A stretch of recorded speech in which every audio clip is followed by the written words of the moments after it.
Afternoon. It is October the 21st. This is the second Saturday of Horrorfest 2023, and it is night 9 of Horrorfest. Hope you're enjoying so far. But first, some sad news to report. Talked about it last night in the room. JHL and Andy both brought it up. A big loss in the Hollywood world and in the horror world. Mr. Burt Young passed away on October the 8th. It was not made public until yesterday or Thursday. Surprised to hear this because I had not seen it come up.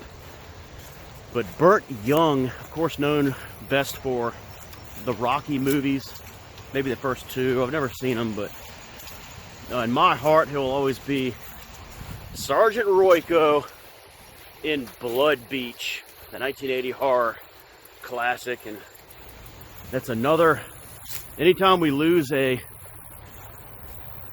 a Blood Beach alma mater, it's a tough day. Tragically, David Huffman, the lead actor, was had a brutal murder back in 1985 in San Diego. Just a few months of his 40th birthday, he was stabbed. So we lost him. And then in 2001, Otis Young, who I referenced a few days ago, talking about Horror High and how the detective reminded me of Otis Young, who was one of the detectives, kind of the serious detective in Blood Beach alongside Burt Young, died in 2001. And John Saxon, that was a tough one. We lost him in 2020, July the 25th. A big horror name and really a star of Blood Beach. Really steals the show in that one. And John Saxon, big name in horror. Cannibal Apocalypse, Beyond Evil, Black Christmas, Blood Beach, Nightmare on Elm Street, Nightmare on Elm Street Part 3, Wes Craven's New Nightmare. Just a solid horror contributor over the years, and we lost him in 2020. And then on October the 8th, about a week before Horrorfest started, Burt Young, Sergeant Royko of Blood Beach, the kind of wisecracking guy, detective from Chicago.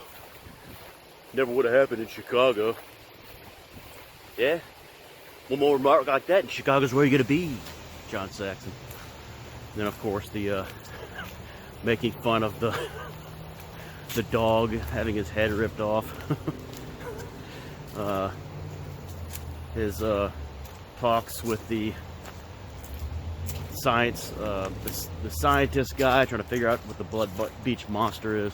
But yeah, Burt Young ends up killing the Blood Beach monster.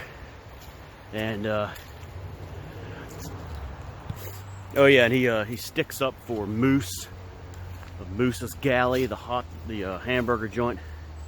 So Burt Young is now gone. Also, according to what I've looked up, he was only in 3 horror movies. Blood Beach was 1, Amityville 2, The Possession, 1982 was another one. He played the father of Ronald DeFeo which is actually a prequel to Amityville. It shows the murders that happened in the house. Ronald DeFeo, when he was possessed by the demon, and kills Burt Young and Diane Franklin, the sister, and others, the rest of his family. He was in that, and he was also in another movie from 1970 or 71, depending on which source you look at, called Carnival of Blood. Very intriguing film. I think it was Young's first film credit, but very intriguing. Makes me kind of think about maybe giving that one a shot. Be a risk. Looks like a real schlock fest. But yeah, Carnival of Blood. Possible viewing, if not during Horrorfest and some other time, but it is night 9 of Horrorfest. Night 1 was Friday the 13th, part 6, Jason Lives, 1986. Night 2 was Island of the Doom, 1967. Night 3 was Friday the 13th, part 7, 1988. Night 4 was Trilogy of Terror, 1975. Night 5 was Horror High, 1924. Night 6 was Splatter University, 1984.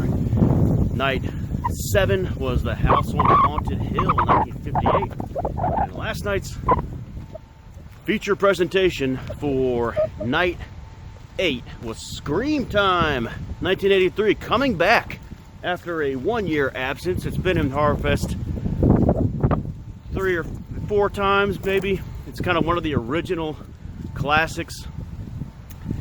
This is a anthology film, similar to Trilogy of Terror, but a little different. They are British films. I feel like the last one is like Australian though, because of the accents, but or maybe there's like a couple Australian actors in there, but a little confusing. Nobody really of note as far as like known actors and actresses. But Scream Time 1983, last night's featured presentation. It is an anthology film, but unlike Trilogy of Terror, the Karen Black film, it has a wraparound story, and it can't be the only horror anthology movie to have one of these. It just can't be. But it's the only one that I've seen that has this. The story starts with a couple of kind of low-life dudes, and I filmed this and posted on YouTube, going in and robbing a just stealing 3 films from a video store, and it looks like New York in the New York accent, so it's clearly, looks like a place that like Big Daddy lives. Like even the play, or when they go to the girl's house, I don't know if it's like an ex-girlfriend that they go to, but anyway, they show her, you know, top in the shower at about the 3-minute mark, if you guys want to check that out. But so they go over to her house to watch the movies in the afternoon, it seems like. And they pop in the VHS tapes one by one. The first one, and they sit there and watch them, and we watch them too. So the first one is called, I think, Evil Punch or something. It's about an evil puppeteer who gets in the character of his puppets and kills people. This is a pretty good one. And then the second one's got some good atmosphere, some good beach atmosphere, like kind of cloudy beach, and the guy kills his stepson at on the shore of the beach, so it's kind of I like that atmosphere. The second one's probably the best one, and it's called Dream House, and it is about a woman young couple moves into a house, and then she has these premonitions about murders that will happen later. And I thought it was a real good premise. I thought it was something that could be made into a full-length feature, and it was. In 2010, a British film called Psychosis, which I've never seen. It'd be very difficult to find. I've looked online and no dice so far. I think you could find like a trailer for it. Psychosis, look that up. It is a remake of the short film Dream House from Scream Time 1983. So bravo to Scream Time 1983 for, you know, inspiring that film to be made.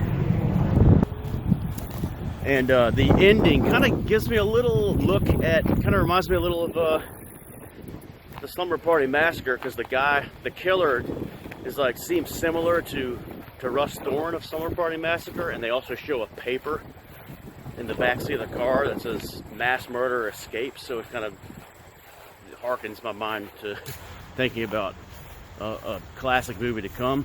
So the third film in this anthology is called and the guys watching it, one of them's eating a chicken, like cold fried chicken out of the refrigerator, and he says, yeah, he's putting the VHS tape. This one's called God in the Blood. And puts it in and watches it. And this is about a guy who goes and gets like a part-time job helping these old British ladies at this old like house built in the 1500s or something.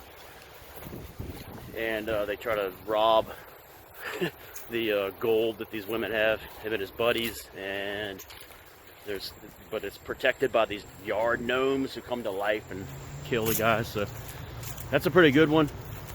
And then that's it. And then it goes back into the apartment where the guys are watching the movie. There's like a twist ending. So, you know, kind of an interesting way to do an anthology series. Good film. There hasn't been a bad film in Horrorfest 2023, boys. It has been going just full steam ahead. I feel like there might need to be a little break here, like maybe something short, something. But it is Saturday, and it is 65 outside. It's windy. It is, I'm going to say, mostly sunny today. And I remember recording a video like this last year in the same place and saying I wanted to get warmer so we can get one more beach trip in. It was great to be there at the beach for Horrorfest at least one day. Maybe you can sneak one more in. But also would really like it to get cooler today to set up better atmosphere. So I'm kind of getting some ideas for tonight. Maybe we'll do one for all the marbles. But we'll see, guys. So night 9. All right, night 9. After tonight, we will be kind of through really through like the first half of Horrorfest. So got a strong week to follow, a strong 10 nights after this. So, all right, guys, enjoy Horrorfest 2023. 19 nights to rock. This is night 9, boys. October 21st. Are you enjoying Horrorfest? Andy has already started his Christmas movies on Hallmark. That's okay. Go ahead and do it. You don't have to watch horror movies every single night of Horrorfest. But I would suggest really getting into the spirit starting this coming week, okay? If you haven't already. So, all right, guys. You only get this once a year. Horrorfest. See you tonight. Marathon trivia.